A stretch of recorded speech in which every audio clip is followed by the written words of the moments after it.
Hello friends, this is Suraj, and in this video let's discuss this problem Chef and Candies from July Long Challenge 1 2022. So now let's discuss the problem statement. So here in this problem there are total n children and a chef wants to give them one candy each, and chef has already x candies with him, and to buy the rest he visits a candy shop, and in the shop packet containing exactly 4 candies are available. Okay, so we need to determine the minimum number of candy packets chef must buy so that he is able to give one candy to each of the n children. So now let's see the input and output structure. So in the input, first of all, we'll get total number of test cases, that is t, and then for each test case we'll get two integers, that is the value of n and x respectively, and for each test case we'll just need to print the minimum number of packets that chef will have to purchase. Okay, so now let's see the test cases here. So in the first test case, the value of n is 20 and the value of x is 12. So the total number of candies that chef need is C is equals to 20 minus 12, which is equals to 8. So chef need total 8 candies. So chef can purchase 2 packets. So in each packet 4 candies are there. So in total chef will get 8 candies. So output is 2. Now let's see the second test case. Here n is 100 and n is 10 and x is 100. So chef need only 10 candy, but chef already has 100 candies. Okay, so here chef will not have to purchase any other packet, so the output is 0. Okay, so now here in the third test case, n is equals to 10 and x is equals to 9. So chef need exactly one extra candy. So chef will purchase one packet. In that chef will get 4 candies. Out of this 4, chef will give one candy to that remaining child, and remaining 3 chef will keep to himself. Now let's see the fourth test case. Here the value of n is 20 and x is 9. So here chef need 11 candies. Okay, so how many packets chef can buy? Let's say we divide this 11 by 4. So we get 4 times 2, that is 8, and here the remainder will be 3. Okay, so what it means is chef needs to if chef purchase 2 packets, so chef will get 8 candies, but still chef will need 3 candies. So for that chef will have to purchase one more packet. So chef will purchase total 3 packets. So out of this chef will get total 12 candies. So chef will distribute this 11 candies to this 11 child, and the remaining chef will remain with only 1 candy. So this way we can do. So the output is 3 here. Now let's discuss the approach. So let's say here chef is going to distribute candies among n students, and chef already has x candies with him. So chef need more candies, that is C is equals to n minus x. Okay, so chef need this much candies, and we also need to consider the situation where total number of candies is more than the total number of children. So we'll check if this n is less than or equal to x, then we'll output no, that is output 0. Okay, else here we will calculate the total number of candies which we need, that is n minus x. Okay, so we need this much candies. Then we'll simply store the value of this c divided by 4.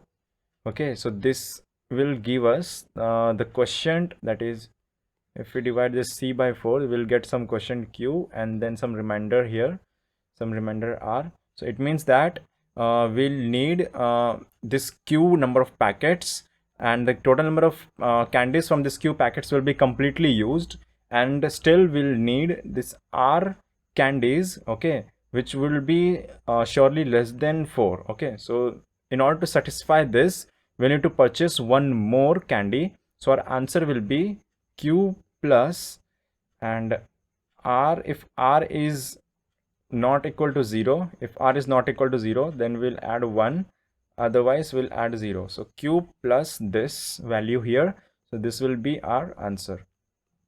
Okay, so how we can calculate this is, we can directly do c divided by 4 plus with c modulus 4. If c modulus 4 is non-zero, then we'll output 1, otherwise we'll output 0. Okay, so we can do this here. So this will be our answer. So here we can even minimize this step if we write c is equals to minimum of c is equals to minimum of 0 comma n minus x. If we write like this, then we'll also not have to check if the value of this n is less than or equal to x, because if this is getting negative, sorry, we'll not use min, we'll use max. So if this is getting negative, then it will return 0, otherwise it will return the value that is positive value getting from here. So if we return 0, then here this division will also return 0, and this modulus will also become 0. So this will return 0 from here. So in total, our answer will automatically become 0. So we can modify this now as, we'll first calculate c is equals to max of 0 comma n minus x, and then our answer will be simply c divided by 4 plus, if c modulus 4 is non-zero, then we'll output 1, otherwise we'll output 0. We'll do like this, and then we'll simply print our answer. Okay, so here we need to consider this operation here, this c divided by 4. Here we are only considering the integer value, and we are ignoring all the floating point values which are coming after the points. Okay, so we are only consider integer value. So in C++, it will automatically return the integer value, but in Python, we need to use C double division operator instead of single division. If you use single division, then it will return a floating point value, and if you use the double division here, then in Python, it will return the integer value which we get after this division, that is the value of this quotient q. Okay, I hope you understood logic to this problem, but still if you have any doubt, now you can use this new feature in CodeChef, that is CodeChef's doubt support. So let me just show you how you can use this new feature. So let's say you go to this practice section, and let's say I pick any problem. So let me pick this age limit problem. Then here in this problem, let's say I'm stuck and I'm unable to understand this problem, or you may get any confusion. So what you can do here is you can go to this ask a doubt section, and here you can chat with our experts. So let me start this new chat, and here I'll ask a simple question. So let me ask,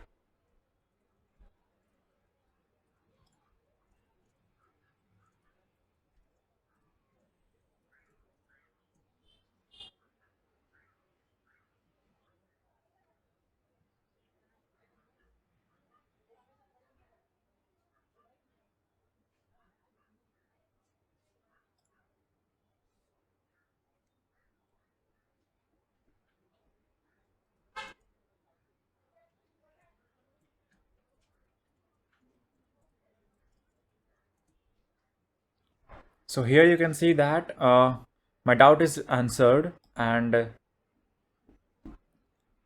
similarly, you can also ask your doubts in the doubt support and get the answers quickly.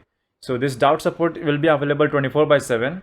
So you can ask any doubt regarding this problem, and the experts will be there to answer your questions. Now let's see the implementation in C++.